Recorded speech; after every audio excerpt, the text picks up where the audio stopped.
Velvet Cuisine!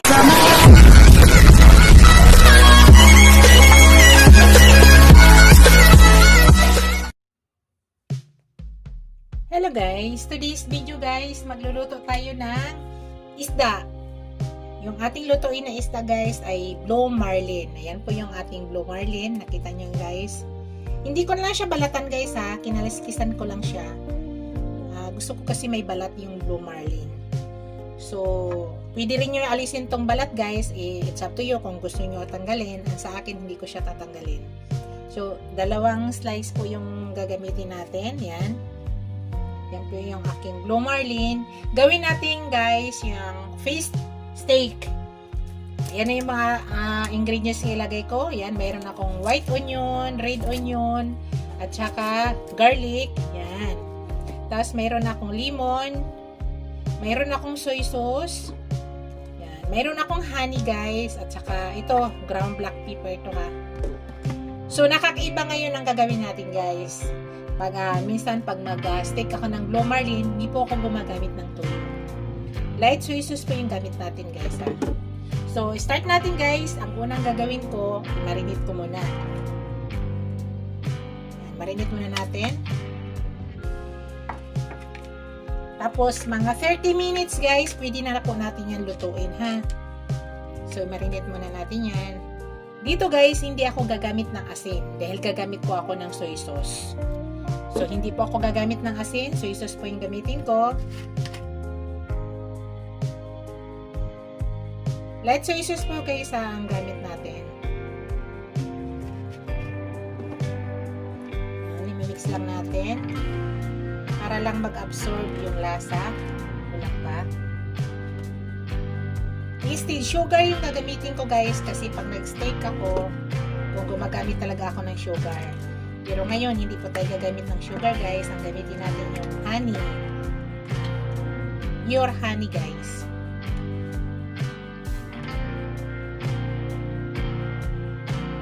Tapos, yan, lemon.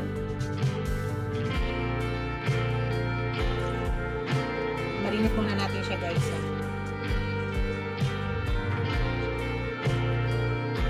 Mga 30 minutes, pwede na natin po ito ilutuin.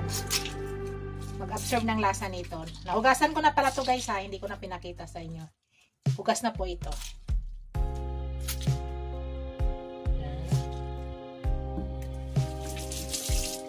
Tapos maglagay ako ng ground black pepper.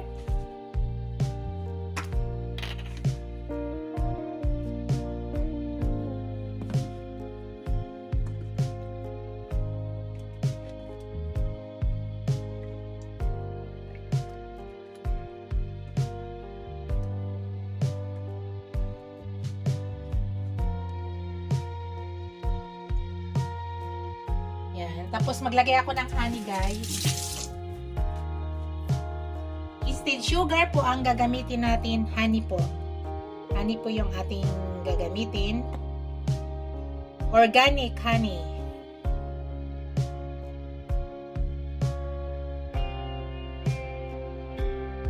Baliktarin ko muna.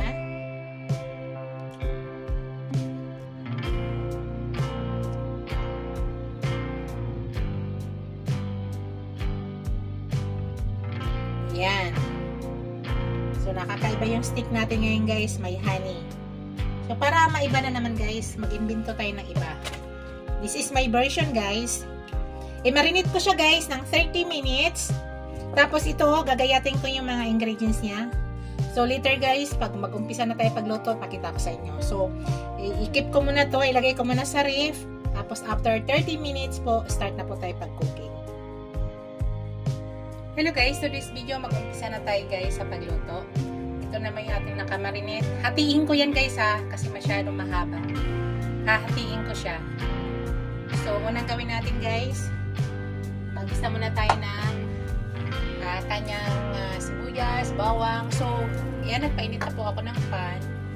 Maglagay po olive oil po yung gamit ko guys, pero nasa inyo kung wala kayong olive, pwede kayo gumamit ng ordinaryong mantika.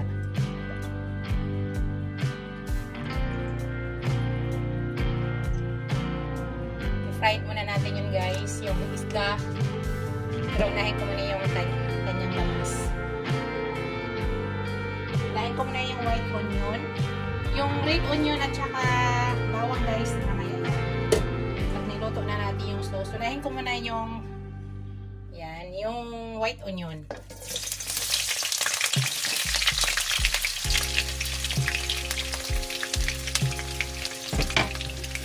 Tapos, tanggalin natin yan. Lutuin natin yung isda.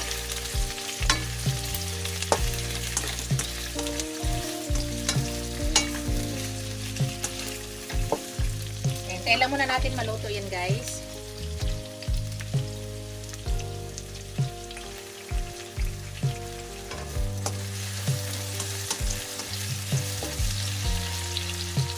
Yan, pwede na yan guys. Remove muna natin guys. Tapos lutuin po natin yung fish. I-set aside muna natin ito.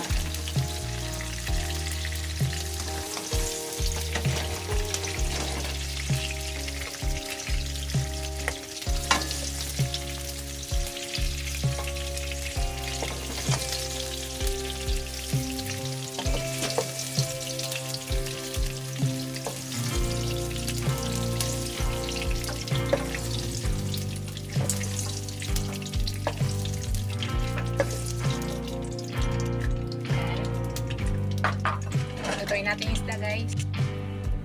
Sunodin natin. Hinati ko guys ang isda ha. Sabi ko hatiin ko. So yung sauce, iwanan nyo muna.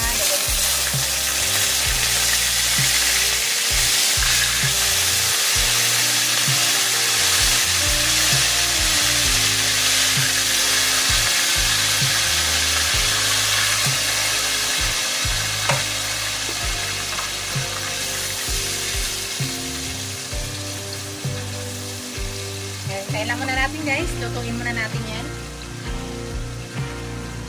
So, mamaya ipakita ko sa inyo ang bango guys.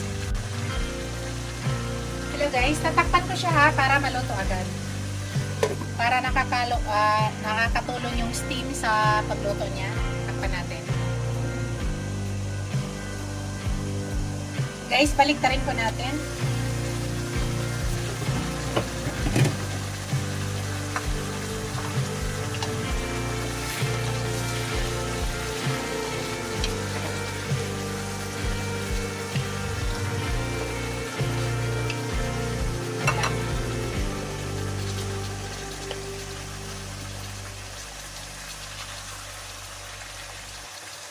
So, nagkaroon siya ng tubig guys dahil sa minarinate natin siya.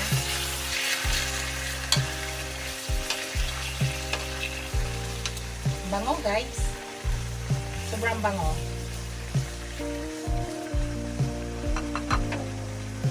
So, takpan ko siya ulit guys.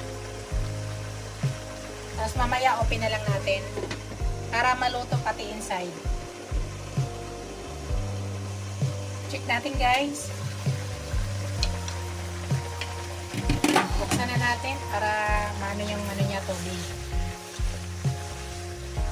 Kanyang sauce yan eh. Para lumabas yung mantika.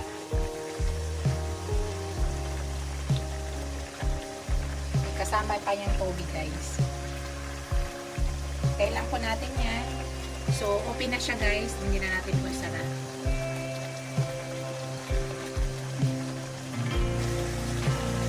Baliktarin natin guys para pantay ang pagluto niya.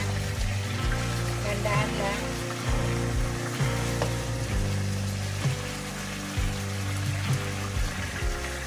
Pwede rin nyo tanggalin yung balat yan guys ha. Ako kasi ayaw ko tanggalin.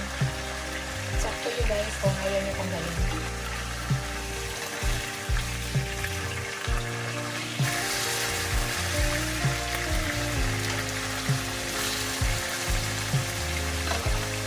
Maya kukunin natin yan.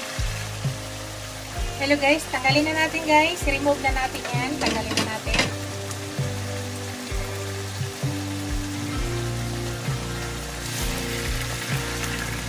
Aside muna natin yan.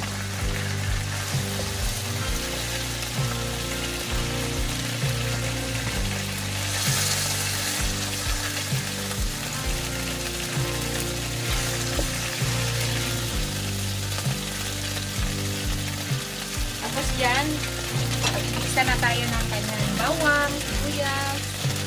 Gasahin na natin ito.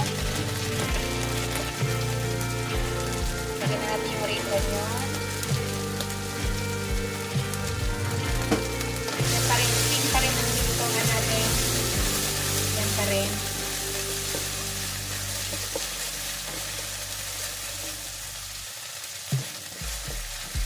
Tapos ilagay ko na yung aking bawang. Yan, bawang na tayo pala.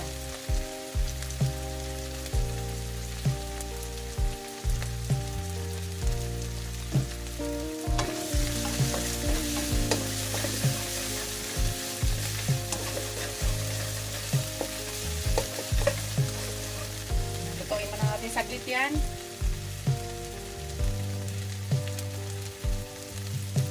Sunod guys, ilagay na natin yung ating pinagmarinitan. Yan, yung ating pinagmarinitan kanina, ilagay na natin.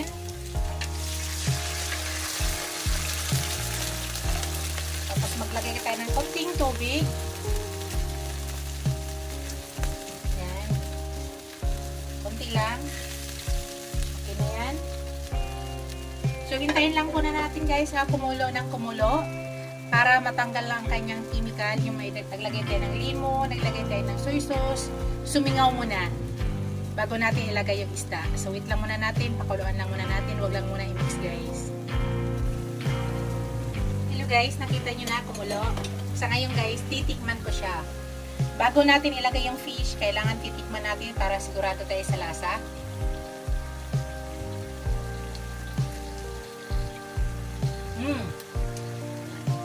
Lumabas yung aroma ng ano guys, na nilagay natin na honey. Sarap guys. So, wala na akong baguhin sa timpla guys. Tama na po. Tama na yung pepper niya. Ngayon, i-mix ko na siya guys.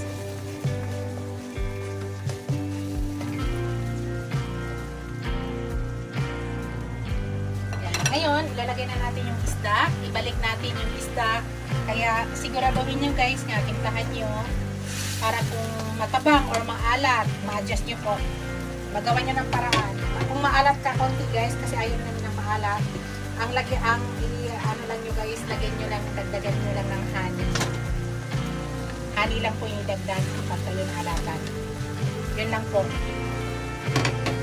Or pwede kayo mag-add ng konting hot water.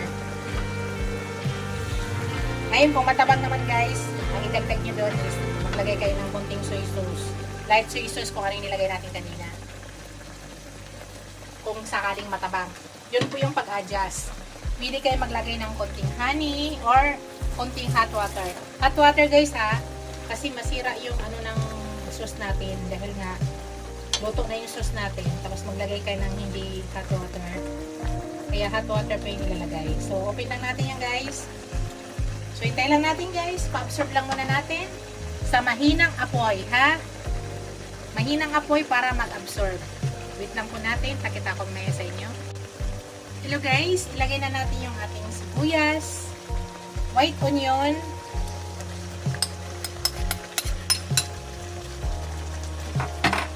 Kasi tapos na guys. Luto na po yan.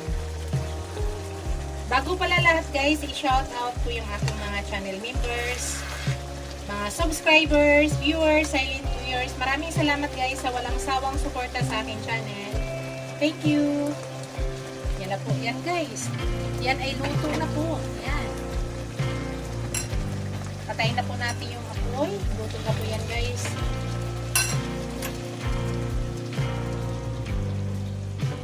Yan ang ating finished product. Thank you for watching guys. Don't forget to like, comment, share, and subscribe to my channel. See you in my next video guys. God bless us all. Ingat po lahat guys. Bye!